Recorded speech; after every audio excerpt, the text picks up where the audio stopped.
Ladies and gentlemen, good evening, and thank you for tuning into the Tundra Dude 34 channel. I appreciate it as always. So, it is 2018. Happy New Year. This is my first video of 2018. I did a live stream yesterday, so if you weren't on the live stream, I did make one announcement, and I kind of talked about it in the late 2017 stages as well. So what we're going to be doing in 2018 is at least once a week, I am going to be doing a feature.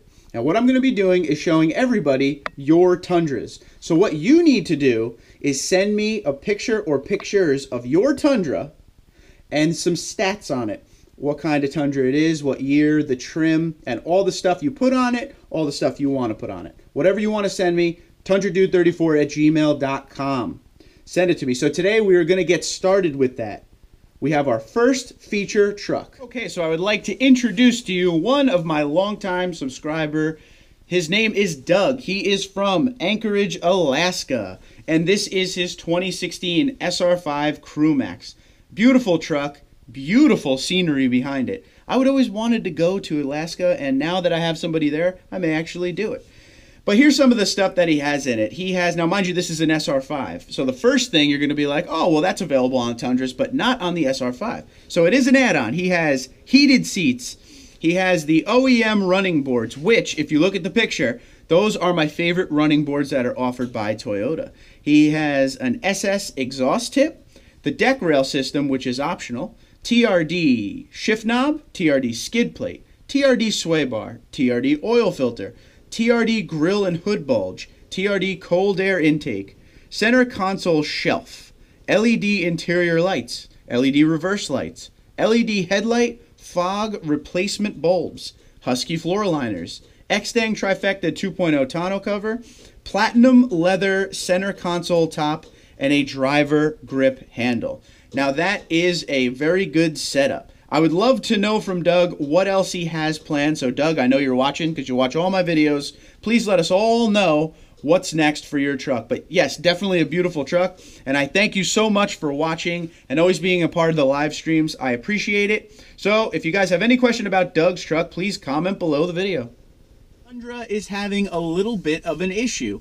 And it didn't just happen today. It's been happening.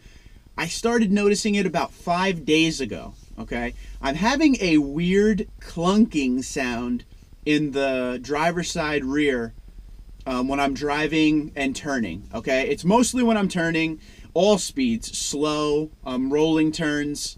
I haven't really done any high-speed major turns or anything like that, but definitely when I'm at a stop sign and making a right. It's only when I'm making a right, so it's when all the load goes on to this side. All right. Yeah, I don't know what it is. I've narrowed it down to what I think it is as far as there's 3 possible things it can be. So we're going to go outside the truck real quick. I'm going to show you what I think it is, and then we'll come right back. All right, I'm sorry about the wind noise. So the problem we're getting over here is a bad clunk, okay? So the 3 things that I think it might be, it's only on this side, and it's only when I'm turning where the load is on this side. So it could either be that the shock is sticking a little bit because it's so cold. It might actually be the leaf springs aren't together correctly and they're sliding a little bit. That could be. Or it's something to do with the sway bar shifting on the axle. So I got to be honest with you, it just annoys me that it's happening.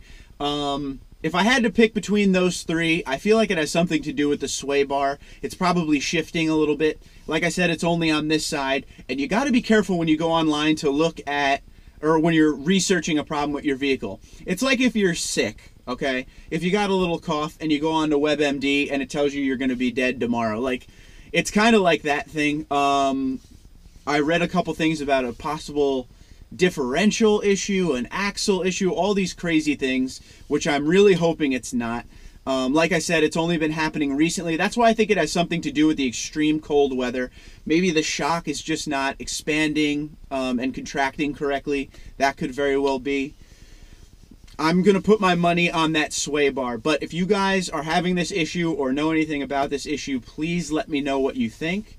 because I definitely don't want to hear that anymore. It's not insanely loud, but it's totally noticeable. I noticed it with my music on it first, and then I started to turn the music down a little bit when I realized it was happening more often and it wasn't just a one-time deal. So yeah, this could be a good research situation for all of us here. So yeah, if you have any answers on that, please let me know. And if it's happening to you, keep checking out these videos, because I'm going to keep updating and seeing if when it warms up, if it stops or it keeps going, and will this thing need to go in for service. But that is just one thing that's wrong with the Tundra. There are two other small things that I'm going to talk about with you right now. So let's go back outside into the 8-degree weather. Yay! Before I show you the second issue, I don't know how good the camera can pick this up. Look at this truck, how dirty it is.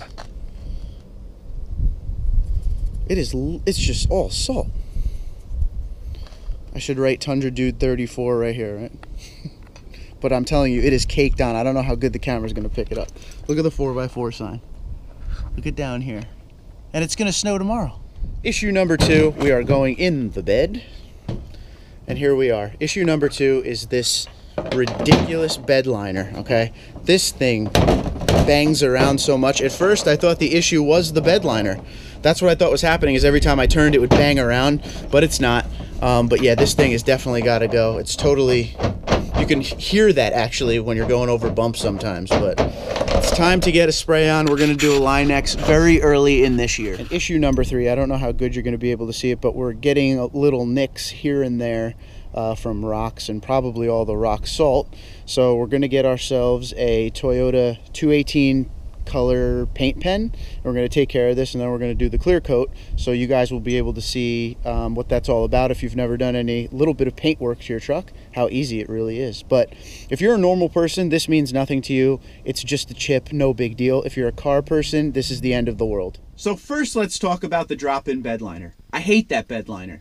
Sometimes you get a Tundra that has a great Bedliner that sits right, no problems. My 2014, it was perfect. It didn't move. It was almost like a spray-in. It wasn't an issue at all. I loved it. And if this one had something like that, I wouldn't be having a problem right now. But this Bedliner, I've just had bad luck with it from the start. It's starting to just, it's not coming apart, but it's starting to move a lot more than it ever did. And I don't want to damage the truck by scraping it up with a Bedliner. So we're going to go with a Line-X spray-on very soon, within the next few months. It's not number 1 on my list, but I definitely want to get something, especially before the summer comes. That's when I use my bed a lot. I don't want stuff sliding around in there. And the spray-on really does, you know, hold stuff in place a lot better too.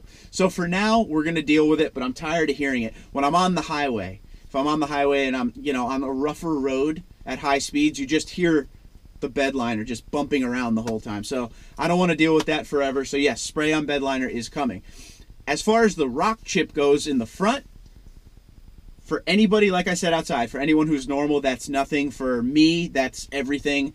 I am OCD about how my vehicle looks. And I know right now you're probably saying, dude, you just showed us salt all over it. And yes, I did. And I will clean it. But I don't want to waste my money cleaning it right now, because it's just going to snow once again. In a day or two, we're supposed to get another storm. And real quick, if we do get another storm, I promise you I will have my camera with me this time. So for the rock chip, what I'm going to do is I'm going to get some Toyota Genuine touch-up paint. It actually comes in a brush and a pen form, okay? I've done it once before. On my TRD Pro, in my door jab, I had a little bit of paint missing. Kind of the same kind of chip like that, just a little bit bigger. So we got the paint pen for the magnetic ray, which obviously won't work in this situation.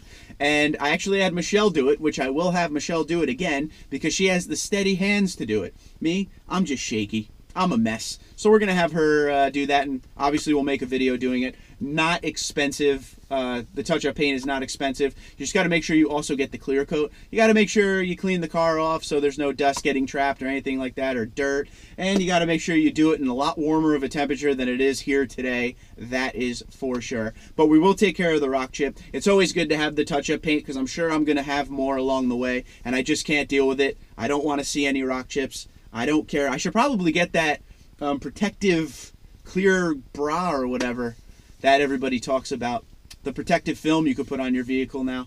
I should look into that, but that is not cheap. But if anyone has any knowledge on that film, that you could put on your hood and your front bumper and all that and your grill, let me know in the comments below.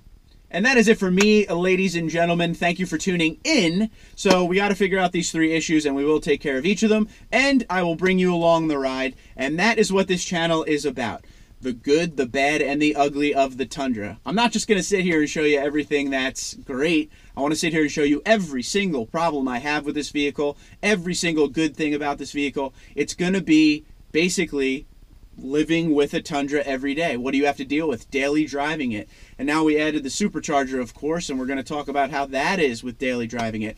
Sneak peek on that, it does not like the extreme cold. But really, does any of us like the extreme cold? No.